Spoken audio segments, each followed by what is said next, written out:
The following video you're about to see is merely a re-uploading of a classic review. Here is when we originally aired the review.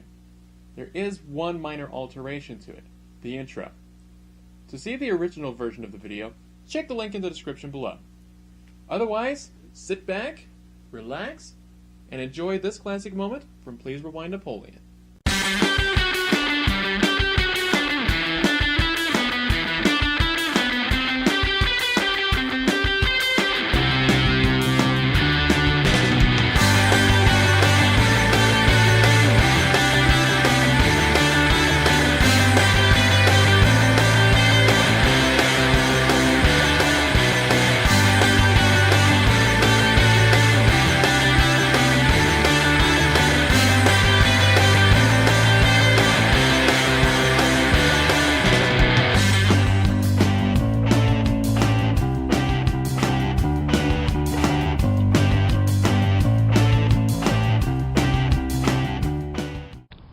Hello, I'm Napoleon Dynamite, and I'm rewinding the best and worst of our childhoods. We're taking another look back to the old days of Cartoon Network, you know, before it started getting overblown with very lackluster animation, live-action shows, and more Naruto than you could handle. So we're going to be taking a look back to what was considered one of the last great action series to come out of this network. I am talking about Megas XLR. This was the last good action series we got from Cartoon Network back around 2004. While it may not be that old, it's still a classic series that will forever live on in the golden age of Cartoon Network. Originally dubbed lowbrow when first pitched during one cartoon summer, the series took off after some changes, and we ended up with a series that had it all. Giant robots, humans versus aliens, cameos and parodies from other cartoons and anime, and more action and explosions than a Michael Bay film. So now with that brief summary out of the way, what do you say we get into our little in-depth look at how the series began? Here is our little run-through of the pilot for Megas XLR. So we begin the series by heading into the 31st century, either that or 2012 since Earth looks like it went to hell. Anyway, the people of Earth are launched in a war with a powerful alien race known as the Glor. These guys have probably got the best alien design I have ever seen outside of Star Wars or Men in Black. The only reason I'm saying that the Glorf have any kind of design that actually looks a lot better than something out of Star Wars or Men in Black is because every time I've seen an alien race within some kind of TV series or cartoon, it's been very, what's the word? Generic. I mean, how many times are we going to see little green men with giant heads and giant black eyes roaming around and being the main villains of the series, for crying out loud? At least with the Glorf, you had these aliens that looked like a hybrid design of Davy Jones from the Pirates of the Caribbean movies mixed with machines. And you gotta admit, that's pretty awesome. Anyway, the Glorf, led by War Master Gorath, have been winning this war for a while now, and only one Earth warrior has an idea of how to beat them. Enter Kiva, a redhead with major experience as a warrior. Her plan is to send a mech that was stolen from the Glorf back into the past to aid them in a battle that could turn the tide. Although her boss doesn't quite think so. Commander, what are you doing? My job, taking Megas into the past. Negative. The time flux is untested. We don't even know if your modifications to the Glorf technology have stabilized. If anything goes wrong, you could be trapped in a timeless temporal rift forever. We don't have a choice, Captain. Megas would have made all the difference at the Battle of the Last Stand. In theory. I know that with Megas, I can turn the tide and change the outcome of the war we lost. I have to take it back there now. We'll keep them off your back as long as we can. This is probably the only time that I've ever seen a commanding officer suddenly go from being a total jerk to being a pretty nice guy and letting one of his subordinates actually do something that seemed logical and correct. I mean, Commander Farrell from SWAT Cats had learned this lesson. Wait, nope. Then we wouldn't have been able to have the SWAT Cats to begin with. My mistake. Forget what I just said there. So the plan is set in motion, and Kiva attempts to transfer from her current mech to the Megas prototype until the Glorf get a lucky shot in, which blows Megas' mind and sends it on an unknown course through the time warp. Also being pulled into this warp are Kiva, who ended up back in her own mech, a couple of Earth fighters, and a Glorf warship. Funny, I don't remember writing a Rocky Horror Picture Show reference into the script. I mean...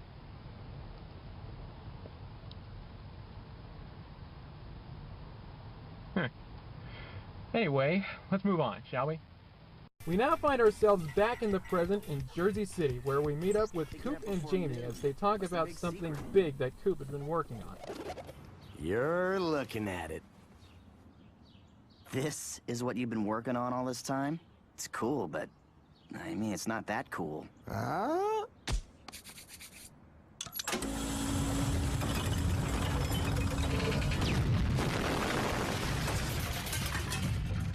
Correction. Oh, come on! It's not like you weren't thinking the exact same thing. Anyway, after Coop reveals his big project to Jamie, he begins his story of finding and rebuilding his new giant robot. I found it under a bunch of stuff at the old junkyard. You know, that's how I always find the stuff that I really would like to see, you know, the really cool stuff, by going through a giant pile of garbage. I mean, it's like trying to find a new cartoon on Cartoon Network that's actually good underneath that pile of unentertaining mess. For crying out loud. How much for this? Let's see here. $2. How about this? $2. Hey, how about this? $2. How about... $2. Anything in that pile, $2. I doubt that whole pile is worth more than $2.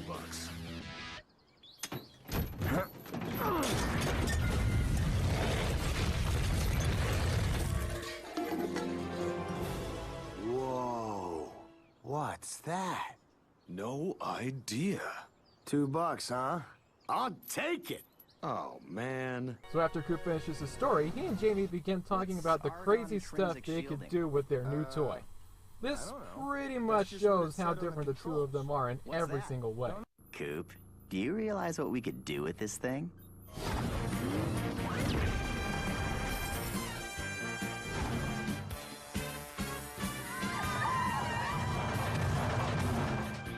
Oh, yeah.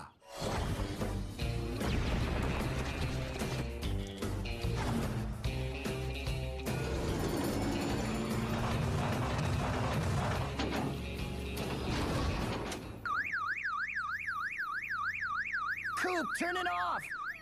Huh? Turn it off! I'm trying, it's not working!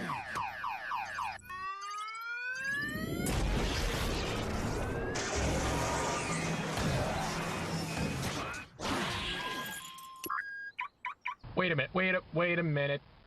Giant robots come out of a portal, and they suddenly have like this gigantic car alarm device for the Megas unit that was just rebuilt. What the heck? So it turns out that those bots that just came through the portal were the ones piloted by Kiva and those two guys who never had names but work with them. Anyway, Coop accidentally kills the other two robots, and Kiva later starts explaining to Coop the situation regarding his robot, which is known as Megas, and how they need it to resolve the war in the future.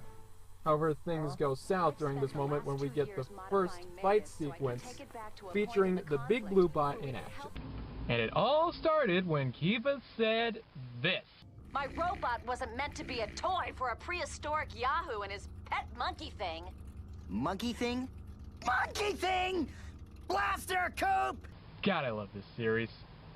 Like I said, things went south and a fight breaks out, which later puts Kiva's mechs out of commission. This later leads into her wondering how this fat guy from Jersey could handle a giant robot. How did you get to be such a good pilot?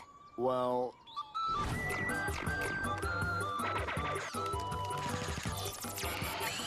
Hey, Coop, she's jacking your ride. In other words, snap out of it, Coop! After the flashbacks are done, we find Kiva now inside the car head of the giant robot and struggling to make it work. What have you done to my robot? My robot. Mine. I should point out that the fight over whose robot it is has been a staple within at least the first few episodes. Coop, be careful. I'll be on comlink if you need me. And try not to break my robot. I'll be fine, it's me. Hey, what do you mean, your robot? See what I mean? So then Coop explains the changes he made to what was once Kiva's robot, which brings her to a very startling conclusion. You ruined it. Earth is doomed. Wrong conclusion, Kiva. That's not what I was expecting to hear. Come on, tell me what I really want to hear. That's it. You'll have to do it. You're the only one who can pilot Megas now. That's what I'm talking about! So after telling Coop that he has to pilot Megas, Kiva tells him that she'll be training him as well. Thanks, but I don't need any training. I know this bot like the back of my hand. Idiot! That was the Tachyon beacon! The Glorft can find us now. Whoops. Smooth move, X-Lax. Anyway, after the button press, we see Jersey City get flooded with Glorft mechs, which leads to an awesome battle sequence. All right, you alien chumps, you in my town. And nobody gets to wreck it. Except for me. Okay, where's first gear again?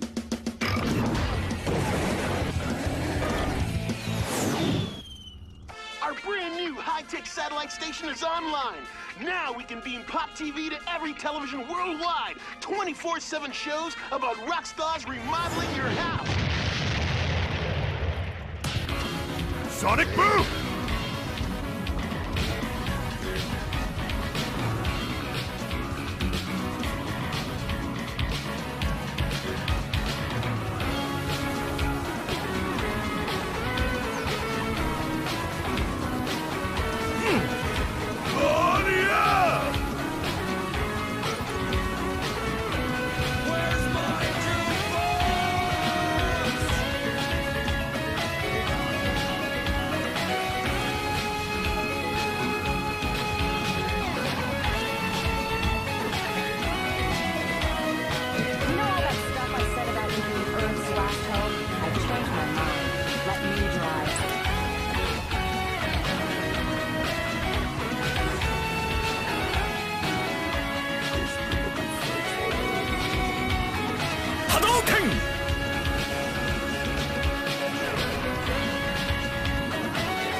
Me now,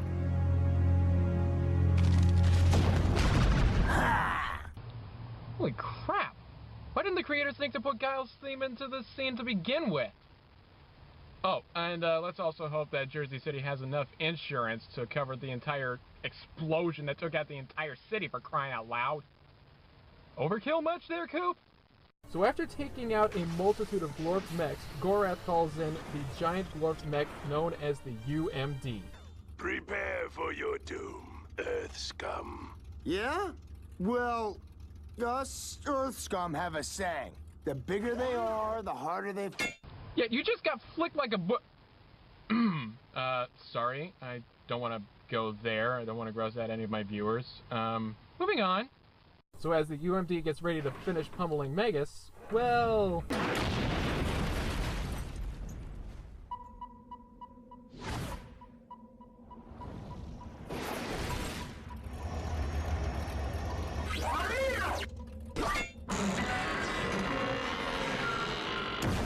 Very anticlimactic ending right there. I mean, we had this giant, epic battle to begin with, and then this big old thing gets defeated by a satellite landing on its head and getting flicked by Megas. What a letdown! After his defeat, Gorath flies back to his warship and orders that they be taken to null space to regroup. As for our heroes, they start planning their celebration. Who wants a burger? Or 5? Monkey thing, huh? I should have stayed in the future. And that, my friends, is how Megas XLR began. And the rest of the series really picked up from there, I'll tell you what. Throughout the series, Coop and the gang face off against a galactic combat federation run by Bruce Campbell.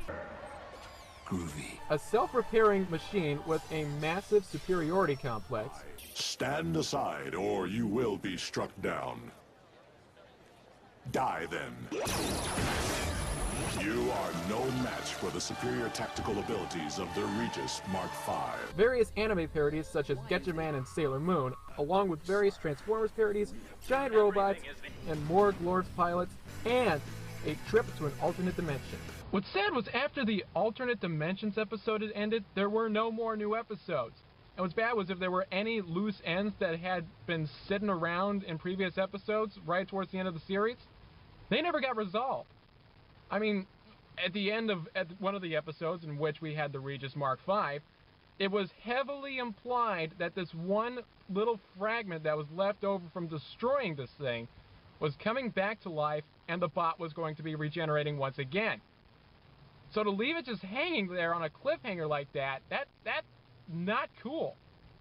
I mean, they did pick up the series to go into a comic book right afterwards, but to leave us hanging like that on the actual show?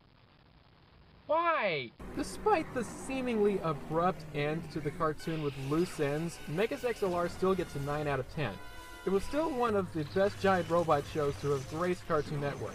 While many of the references and parodies may have gone over our heads when we were younger, you can spot them now if we rewatch the series nowadays. So overall, this series still gets a Napoleon Dynamite seal of approval. Now, it's time for me to try and figure out what to do next here for my next review. I mean, you know, I remember a while back I put out a poll that said that this was going to be the next review, but, you know, I don't even remember what was all thrown in there. Plus, I mean, you know, one of the shows that was on that poll list, that was referenced in this series. I mean, just because it was referenced and everything doesn't mean that that's going to be the next review, right? So tell me I'm right on this one, that I'm not going to be reviewing Sailor Moon Son of a bitch!